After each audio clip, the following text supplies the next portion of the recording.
Welcome back to BullyBall, a 49er podcast. Today we're recapping the week of training camp. A couple days in pads, and actually the team is on the field right now as we're recording this in full pads. We all thought they would be going light today, but they are in full pads.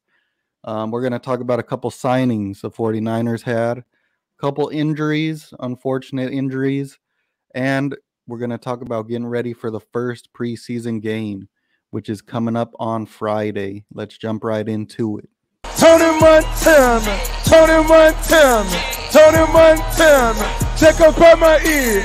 Tony Montana, Tony Montana, Tony Montana, I'm about to call the... All right, so welcome back to BullyBall, a 49er podcast. Here with me, Joseph, and my co-host, my brother Alex. How's it going today? Going good. Recording a little later than usual, but still getting it done before this first preseason game. Yep, so we are going to be going to a new schedule now that the season is starting. We are going to film the day of, this week it'll be different, but it's going to be the morning of the game, mostly on Sunday morning, which we do already. This week it'll be Thursday night. We'll film, maybe we'll put it out Friday morning, the day of the game. But so this week it's going to be Thursday night or Friday morning, and then our normal Sunday.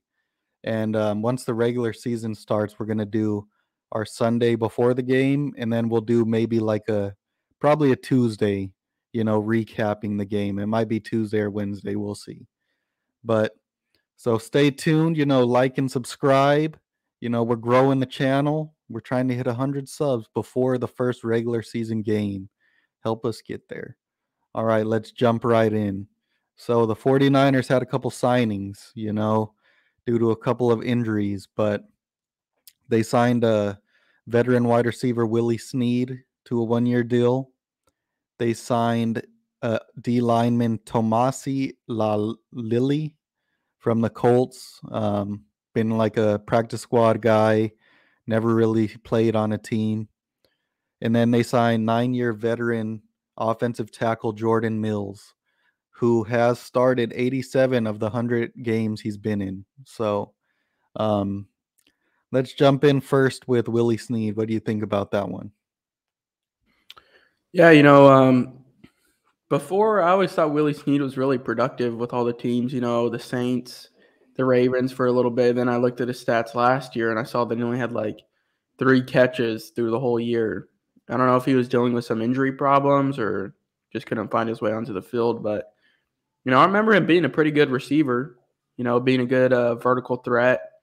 So that's interesting because, as you all know, we have Danny Gray, Ray Mccloud. Every time I say Ray, I want to say Ray Armstrong, but Ray Mccloud, and then Willy Sneed.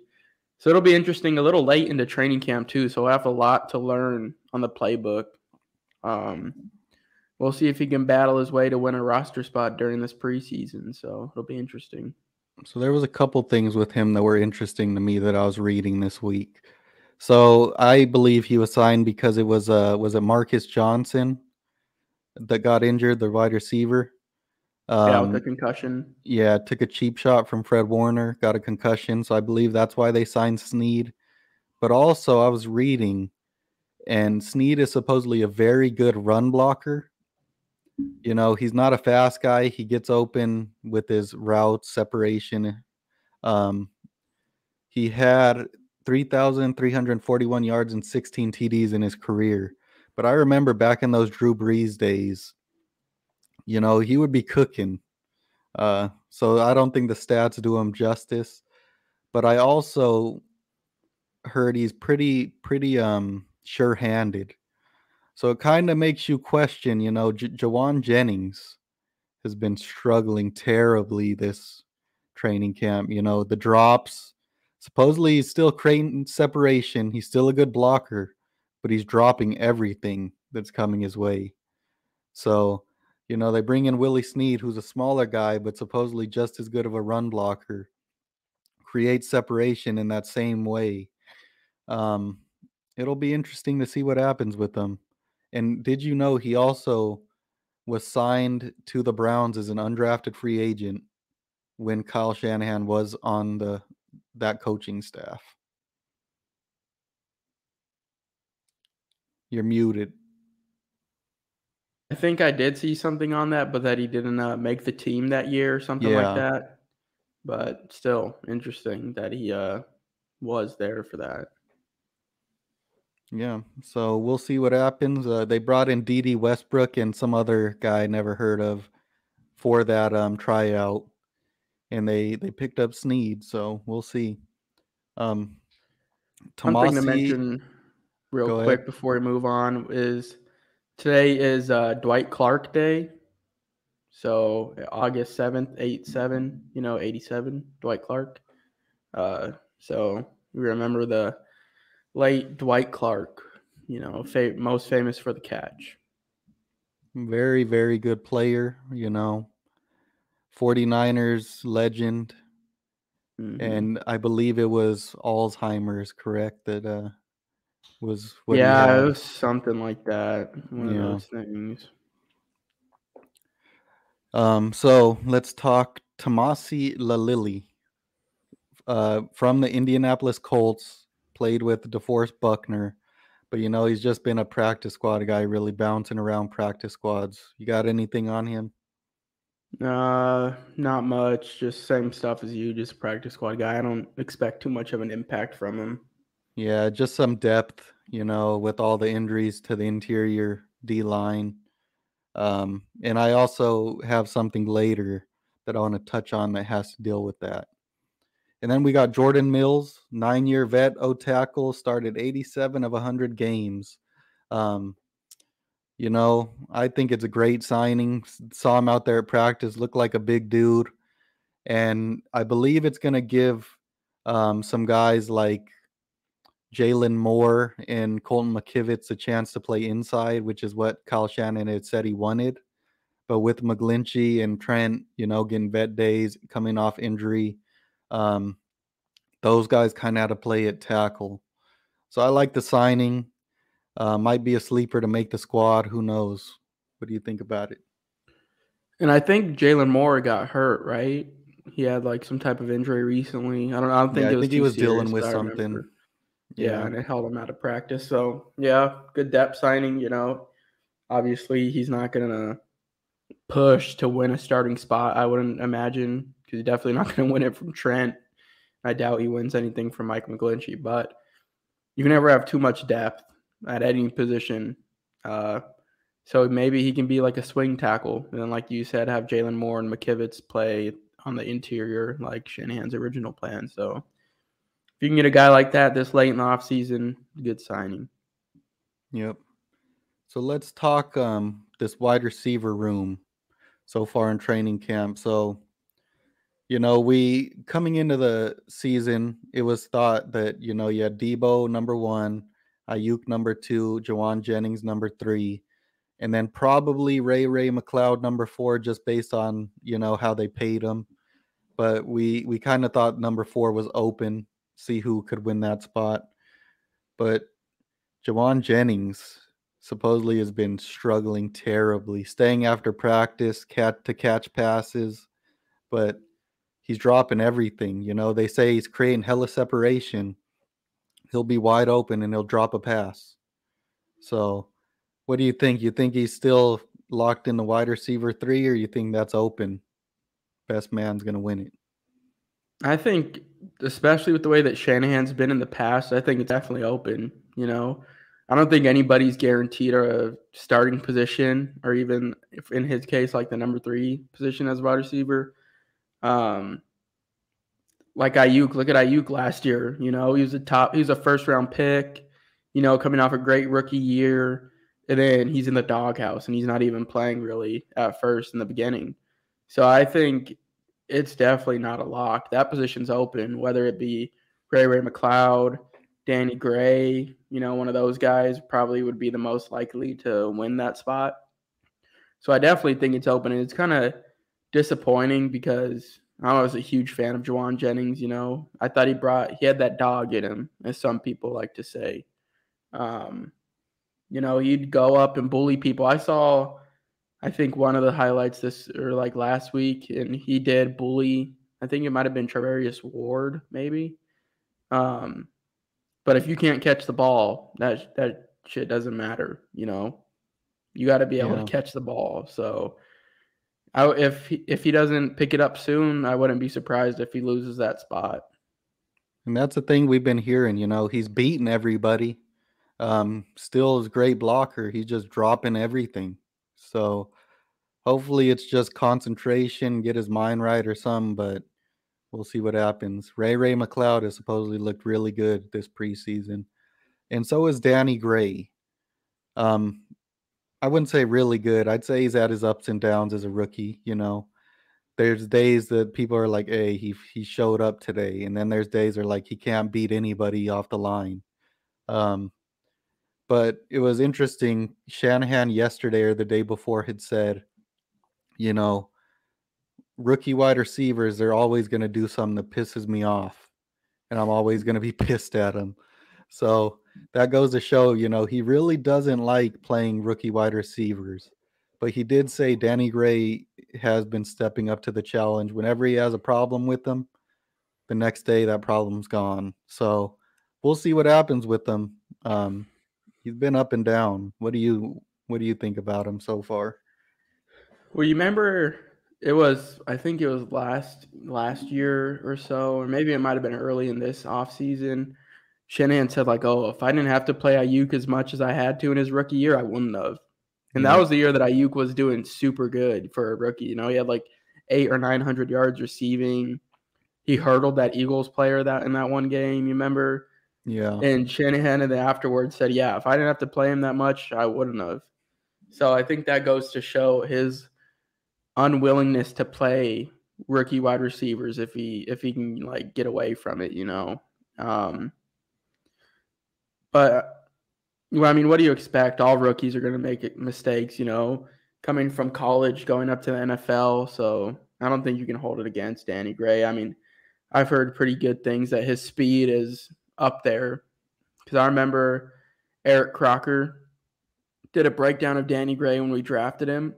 And he was like, oh, his speed, you can't see his speed when he's actually playing. Like, you don't see it in the routes and everything. It looks slow. But all the reports from training camp now is sounding like he's using that speed and actually like getting past people. Because I know one of the corners that we have on the team, not a big name. I don't even know his name. I think Kadar or Holtman. Supposedly he's been having a decent camp too, though. Yeah, whoever that guy. Do you know his name? Do you know? I think that's what it is. Yeah, I'm pretty sure that's like what that. it is. Supposedly he ran like a 4.37 or 4.3740 or something close to that, and Danny Gray like had multiple steps of separation between them running a route. So that's good to hear, Then Shanahan has always liked a deep vertical threat. Travis Benjamin has been the one the last couple years. So Marquis Goodwin is another one. And they get a lot of playing time. Yeah. The 49ers never would throw those deep bombs. But those players were in a lot, and they got thrown the ball a lot more than you would think. So we'll see if he gets usage this year. So I have a question off of that then. Do you think now that Trey Lance is at quarterback, we should expect more deep balls, or do you think that we weren't throwing the deep balls because of Jimmy? Because we know Jimmy didn't have the best deep arm. I think kind of both, I think Kyle Shanahan, we've all seen it. He's a great play caller, but he gets stuck in his head. And, he just keeps doing the same thing, even if it's not working. We've seen him multiple times running the inside zone. It's getting stuffed the whole game, still running it. Run it 3 times and then throw it. Run it again, throw it. Same thing, throwing over the middle. Teams start to take that away, get picks. Hey, we're still going right back to it. So I think he kind of gets caught in his ways, and that was one of the issues. But I also think that's Trey Lance's strength, whereas throwing over the middle, he's been getting better, but I think he's going to struggle more there than throwing deep. So I think we are going to be throwing deep a lot more. And, the wide receiver room kind of is built more for that this year. And I believe once we get to Debo, I have another thing to touch on with that as well. One thing to go off, Jimmy, that I saw on Twitter yesterday, it's from NFL Rumors. Obviously, they're not like an official source or anything, but they did tweet that for the last couple of days, the Rams have been rumored as a landing spot for 49ers Jimmy Garoppolo if released as a backup plan in case Matthew Stafford's injury affects the team. What are your thoughts on that? I don't take that guy seriously at all, but it is interesting because supposedly Stafford's arm's messed up. Like, I don't know. Seems like he kind of has that Big Ben arm going on when he started getting that shoulder, or was it elbow tendonitis or whatever? Yeah, something like that. Kind of seemed like the same thing, so I guess we'll see. But that even states more 49ers won't release him now. If two teams in the NFC West want him, he's not getting released. That's a guarantee. But yeah, that is interesting. Definitely something to watch for. Obviously, I don't think it's going to happen. I don't think Jimmy will end up anywhere in the NFC West unless we cut him. If we cut him, then who knows? He could go to the Seahawks in a heartbeat. Yeah. So it's definitely something to watch for. Since we're talking about quarterbacks, John Lynch also said that Trey Lance is everything we thought he was and a little bit more. So that's good to see, that he's meeting expectations for them and everything. So that's good. Trey, I don't know if you want to get into it now or do you want to wait a little bit to talk about Trey? We'll wait. We still got to finish up the wide receivers. So since we are talking about Trey, we'll talk about his favorite weapon. We got Brandon Ayuk. Coming into the off season, we thought wide receiver 2, but this dude has just been destroying everybody in camp. And he's really been the one that you've seen the moon ball from Trey Lance. And if you don't know what the moon ball is, that's Russell Wilson's throw, where the ball's just flying and, the wide receiver somehow ends up under it.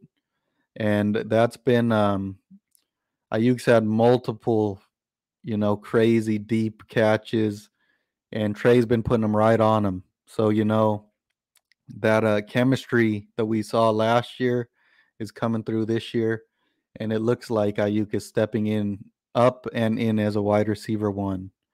And that actually gives me a question that I want to ask. If Ayuk is going off by midseason, he's on pace like Debo last year was almost at 1,000 yards by midseason. If he's at that point, do you think the 49ers will trade him? Because there's no way they're going to be able to pay him with all these huge contracts on the roster. I think it depends on how the team's doing. If the team's riding high, we're playing super good, they would be idiotic to trade him, even if you can't re-sign him the next offseason. Kind of be like, I was going to say like Emmanuel Sanders, but we acquired him at the trade deadline, and we kind of knew that we weren't going to be able to get him back the next year. So it's kind of like that.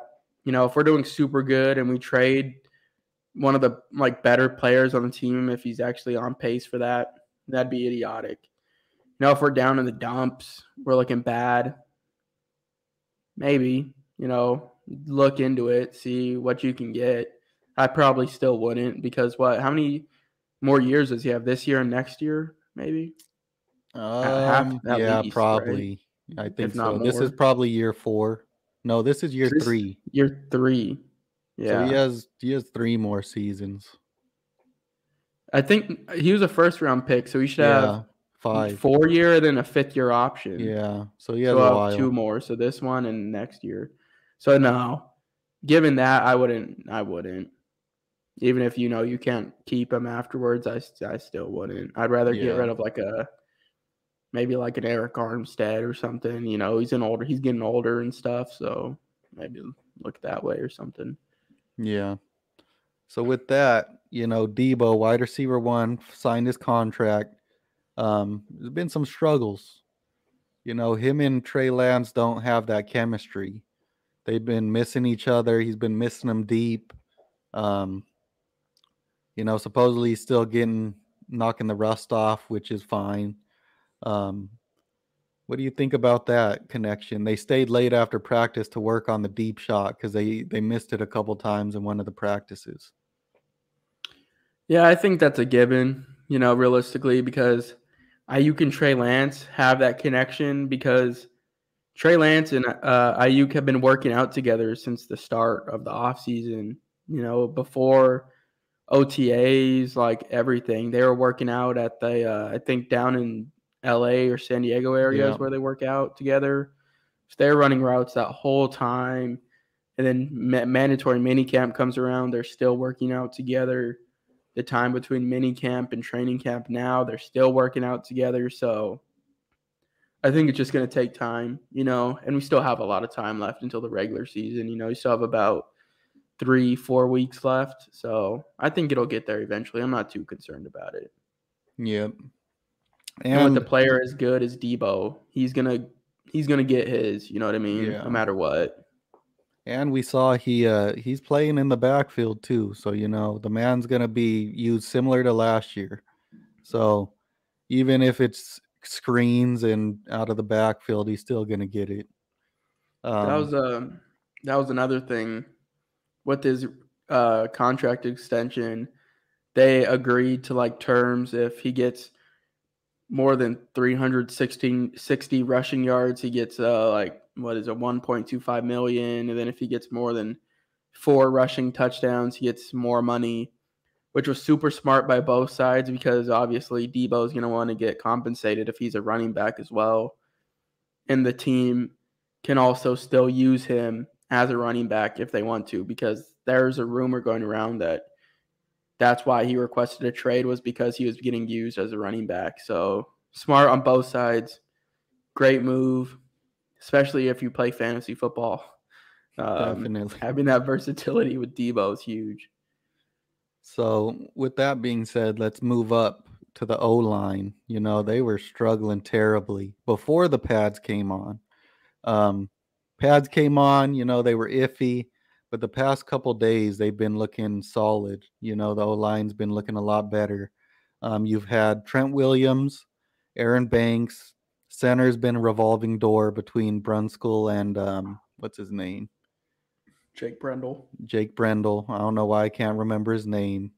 And then you've had Spencer Burford, and you've had McGlinchey and Colton McKivitz in at the other tackle spot for the starting O-line.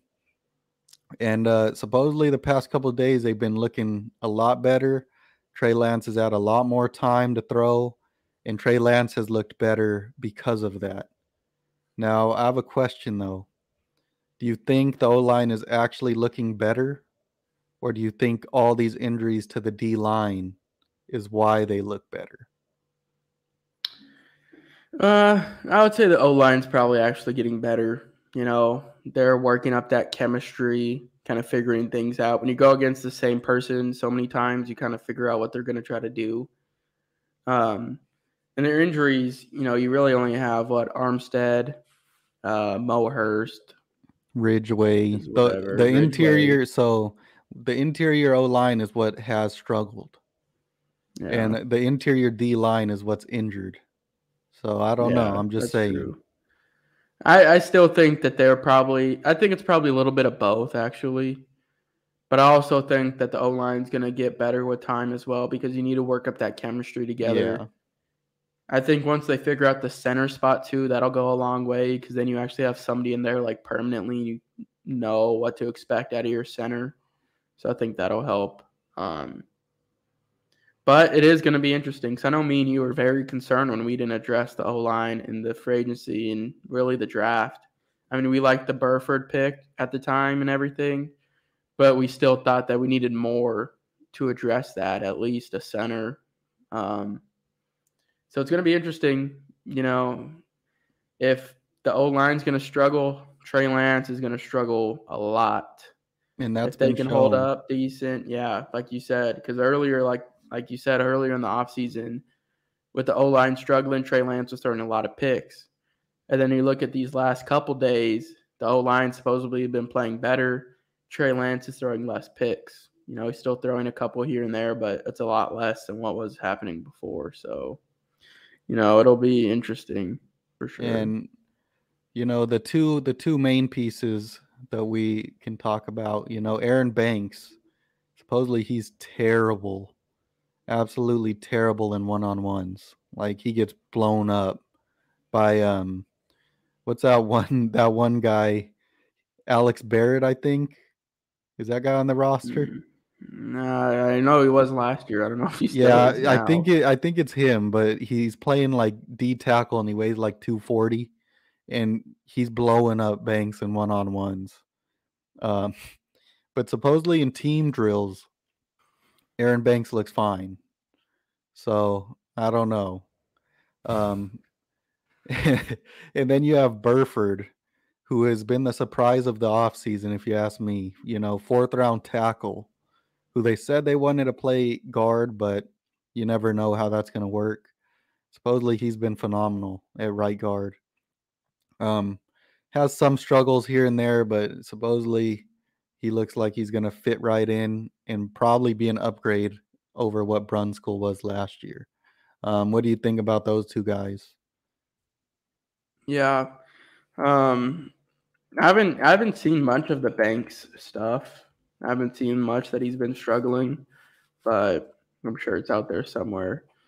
Burford, me and you, like we said in our draft recap, me and you both liked the Burford pick. We thought he fit the profile that the 49ers like in their offensive line. A guy that can move, has long arms.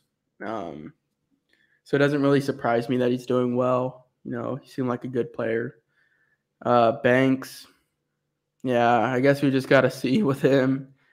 I know I've heard that he looked decent, especially since he remade his body or whatever to lose weight, add some muscle. So I don't know. It'll be interesting. If they struggle, Trey Lance is going to struggle. So hopefully they can hold up. Yeah, and Burford was a great puller when we would watch the film on him, and that's what they're saying. The dude can move. He has long arms, so he can anchor. It looks like a good pick so far, but we'll see. Another interesting thing, the second team O-line was supposedly terrible. The first couple weeks they were even worse, obviously, than the first O-line, but like worse in general. But Nick Zakel, was he the sixth? He was 6th-round pick. Yeah, something like that. He was playing guard, and he got replaced with Jason Poe on the second team O-line. And now supposedly the second team O-line looks great. So with that said, there's been a lot of reports that Jason Poe has been dominating one-on-ones. And once he got inserted into the second team O-line, he's been there ever since. And the second team O-line has looked a ton better. So, and even Grant Cohn one day on his reports, because those reports I like of his after practice like reports. The first day of padded practice, he said, "Hey, this dude's getting blown up. He's terrible." Ever since then, he has said Jason Poe looks better than Aaron Banks. And we all know he's dramatic as hell. But a lot of reports have been saying that Jason Poe looks great. So I just wanted to mention that because, we love Jason Poe on this channel. He was our first interview. What do you feel about those reports? Yeah, I love to see it. Jason Poe's our guy. We've been pulling for him before. We interviewed him before the draft and everything. So we were hoping that he would fall to us somehow, maybe in the later rounds, and then we signed him undrafted. So Jason Poe's our guy. So obviously we're going to be a little bit biased. But, it doesn't surprise me how athletic he was, his numbers that he put up, and then putting in that work to go out with the best offensive lineman in the NFL Trent Williams this offseason. It's probably paying off. Trent Williams probably rubbed off on him a little bit and, showed him how to practice, showed him how to recover, things like that. So it's not really surprising to me. And I know we didn't really know much about Nick Zakelj, even though the Niners said that they've been scouting him for 4 years, which is just insane to me. But yeah, so you love to see Jason Poe, thriving out there. And it is interesting. It was Spencer Burford and Jason Poe that went with Trent Williams. Only two that took his offer. And now they're both excelling at their spots. Mm-hmm. So you love to see that. Now let's jump to the people that run behind the O-line, the running backs. Reports are that the running back room looks great. A lot of competition. You got supposedly Ty Davis Price is going to show us in the preseason that he's a guy. We'll see. And some bad news today is Trey Sermon was seen today as practice is happening right now, fielding punts. So that is a surprise. If he has to field punts, he might be on the verge of competing for a back end spot. What do you think of that report? I hope he's not fielding punts, just because that doesn't seem like a good fit. I feel like you have a lot better players that can be punt returners, like the guy that we paid a bunch of money to this offseason, Ray McCloud. He was a kickoff and punt returner. So Trey Sermon, that's just weird. He's a taller, bigger, slower dude. It's kind of weird seeing him field punts. But I heard he's looked really, really well, really good. He took a step up. Anthony Lynn said it. And then Shanahan said it well. So maybe they're just trying to get the most out of him and everything. Depth, like we said, is always another thing. Eli Mitchell deals with his injuries. He had a few injuries last year, missed 4 or 5 games, I think. Yep. So, and if they can step up, Ty Davis Price, Trey Sermon, you still have Jeff Wilson, JaMycal Hasty.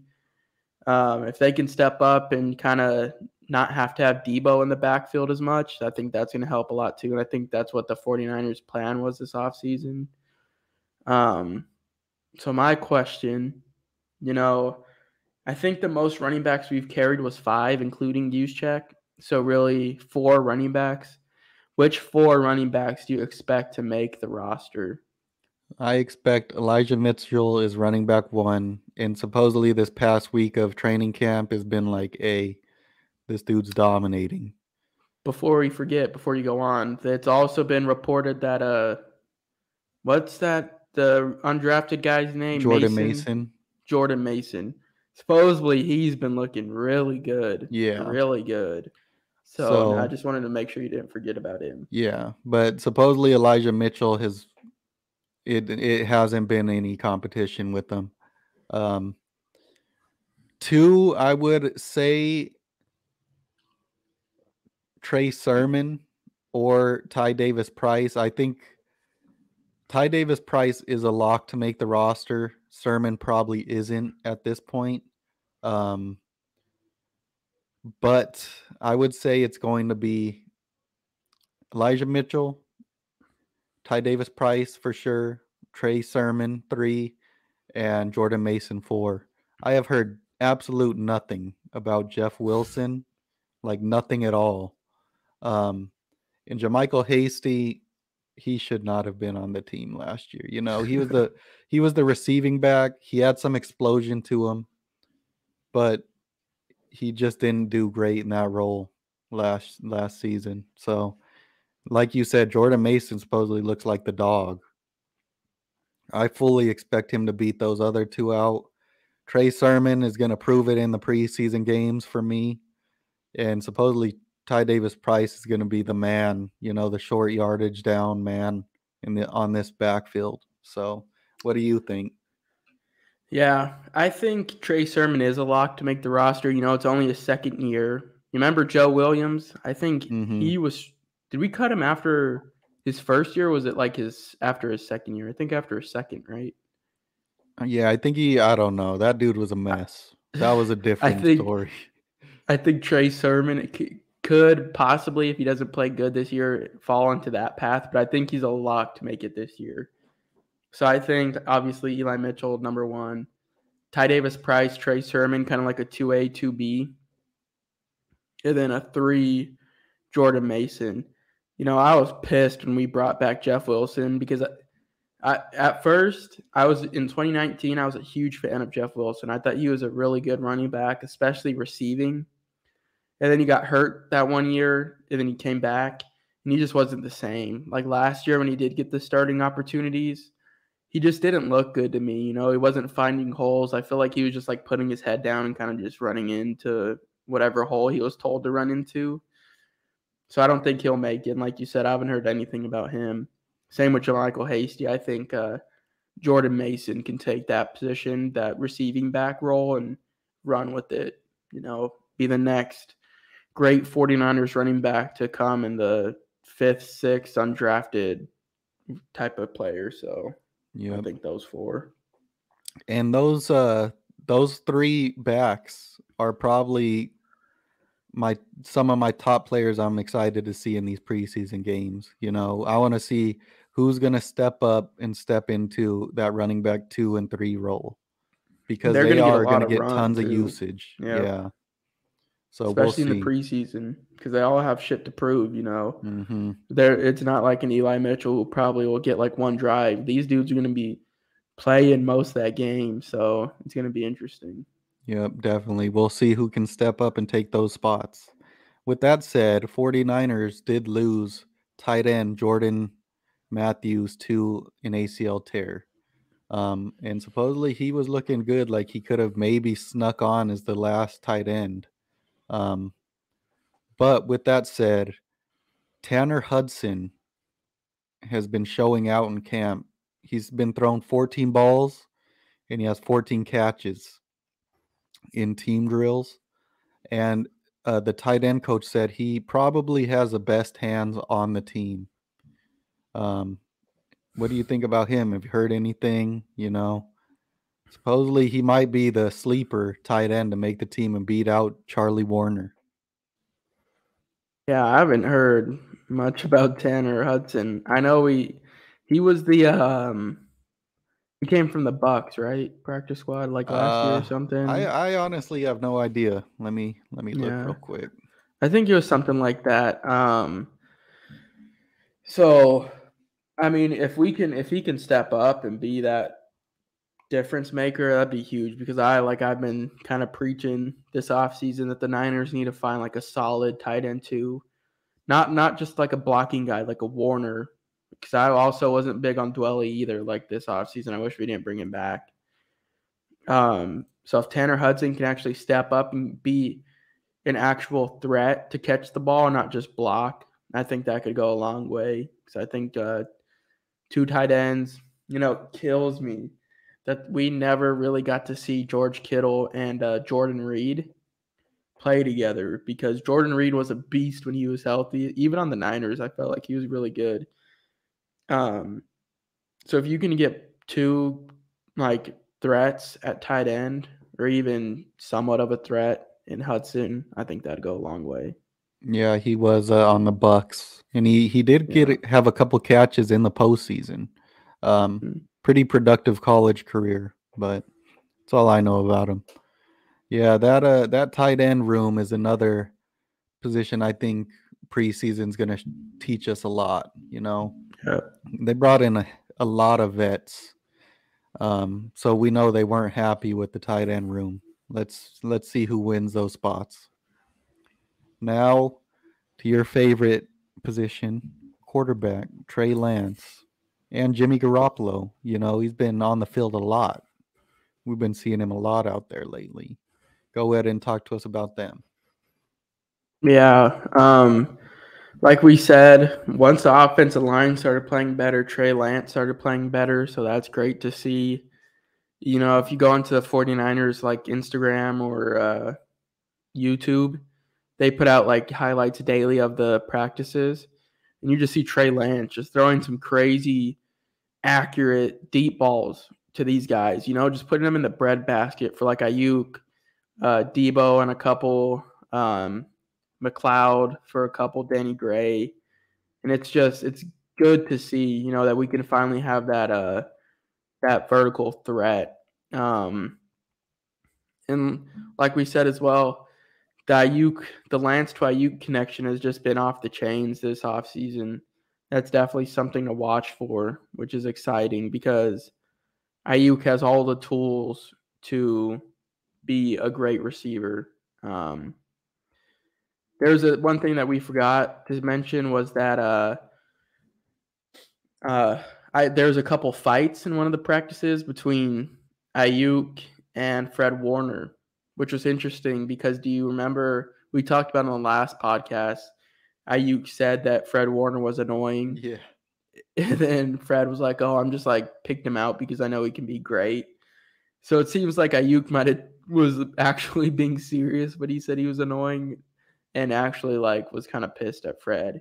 Because then he put up a story saying talking about Jimmy Ward, and he was like, it's all love. If you show me respect, I'm going to respect you. But if you try to little bro me, then we're going to have some problems. So I think that's probably what happened. But it seems like they resolved it because one of the players took Jimmy a video. Ward. Was it Jimmy Ward? Yeah. Yeah, took a video of Ayuk and Fred Warner talking. So that was good to see that they resolved that. But I thought that was interesting because Ayuk was probably being serious about it. Ever since that moment, though, that's when Ayuk started going off. So yeah, I don't give a shit, man. Fred Warner got what he wanted, and I'm happy. Yeah, I agree. Yeah, they've been showing some stuff about Jimmy G still throwing the ball, so we'll see what happens with him. It's dragging out longer and longer. I think the longer and longer it keeps going as well, the more likely a cut is going to happen. Some people are saying that we haven't cut Jimmy G because if we cut him now, then he's going to have time to acclimate to a playbook, possibly like the Seahawks. And then if we lose to a Jimmy G-led Seahawks, our leadership is going to look bad. Our front office is going to look bad. What do you think about that? Yeah, I think, the dude's rehabbing, getting better. The Browns, still an interesting thing, they're trying to extend that Deshaun Watson suspension. I don't have much to say. That situation just needs to play itself out. With that said, though, the 49ers' actual backup QB, Sudfeld, I think he's kind of getting slept on, this offseason. When they put out the reports of the completions and everything for the QBs, that dude's always 14 of 19, 16 of 18. I'm really, really interested to see him in the preseason. What about you? Yeah, I agree. Hopefully he can just be a serviceable backup, Hopefully he can come in if he needs to for a couple drives and actually be decent, keep the ball moving, don't do anything crazy because that's what we need. That's what we've lacked, I feel like, in the past. In the Niners, John Lynch has even said that, that we've lacked a decent backup. So hopefully he can do that. Speaking on Trey Lance, like we said, the Niners are actually practicing right now as we're recording this. So Sterling Bennett on Twitter said Lance overthrew a third straight receiver. This time it's tight end Troy Fumagalli near the left sideline. So as we can expect, Trey Lance is going to have his ups and downs. Don't overreact to it. He's still an inexperienced football player playing at the highest level, so he's going to have those downs, but he'll also have those big plays. So don't get crazy about it when he has these rough times. Yeah, they said he was 3 of 8 for the first team period. Hit his first 3 throws and then wasn't able to connect on the last 5. There was a drop in a couple plays where the intended receiver was strapped up. A couple of missed high deep down the left side too. But great defense that we haven't even talked about yet. And the dude's learning. I fully expect the moment we step out there against another team, it's going to be a lot easier for the guy. Yep. Yep. I agree. So with that said, let's have you take over for the defensive side. And we'll try to go fast through this. We're eating up time. Yeah. Going to the D line, dominant D line as usual. A lot of versatility going around there. Bosa's looking like Bosa. I heard Ebukam and Omenahu are looking pretty good. Kerry Hyder is playing inside just because of injuries, I would assume, but hopefully we don't get used to that because Hyder wasn't as good last year with the Seahawks because he was playing inside. So if you can play outside, that's what's preferred. Do you have any other thoughts on the D line? Yeah, what's that guy? I forgot his name. Oh, Kamoko Ture. I heard he looked amazing the past day or two. He was beating everybody. And then who else? There was one other person. Oh, Drake Jackson. I heard we might see a lot of Drake Jackson this year. Supposedly he looks ready to play now. Kinlaw, still we'll see. Huge. Booker's huge though. Doesn't practice a lot. We'll see. Supposedly, someone just tweeted Javon Kinlaw versus Aaron Banks has been a great matchup today. Kinlaw is able to get push, but Banks is able to stay in front of him like two bulls fighting in the trenches. So we'll see. Need Armstead back. Yeah, definitely. Moving on to linebackers. I heard all the linebackers are looking great. It's still looking like Fred and Dre are going to be the starters, and then Azeez is going to be that third backer that subs out on nickel packages and stuff like that. What are your thoughts on that? Because I'm a huge Azeez Al-Shaair fan, and I'm a little bit down on Dre Greenlaw. I said that Dre would probably have we did our predictions, you remember? And I said he was going to have a down year or whatever. Yeah. What are your thoughts on those three? I love Dre Greenlaw. The dude's athletic. He's fast. He makes plays. But last year he had a ton of injuries, and he just didn't look the same. So if he's able to get back to the year before type of player, that production, he's definitely starter. But Azeez Al-Shaair last year looked like the dog too. So I think, probably the best linebacker core in the NFL, if you ask me, if healthy. I believe Azeez is coming off injury as well. I think he had surgery or something, clean something up. So maybe that plays into it. But, when you have that much talent, can't go wrong. They're all going to get a lot of playing time, if you ask me.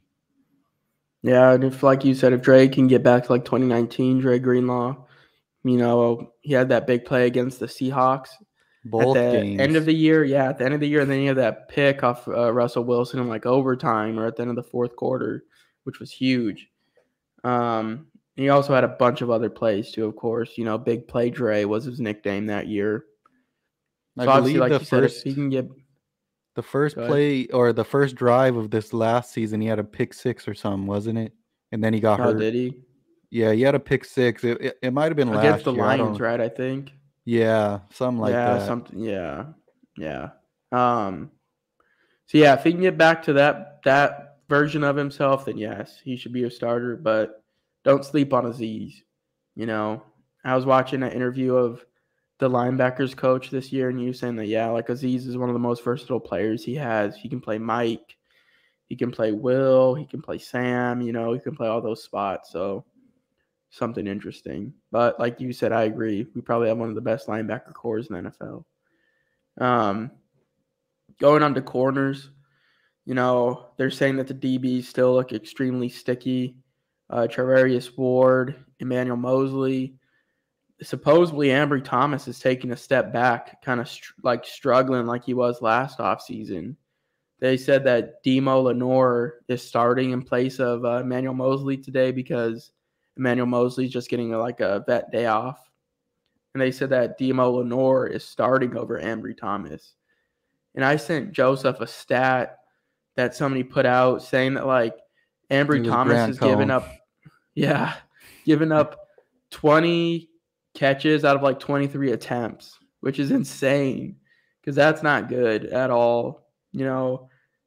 What are your thoughts on Ambry? Because I liked Ambry at the end of the year, but It's crazy because like it's kind of the same as last year.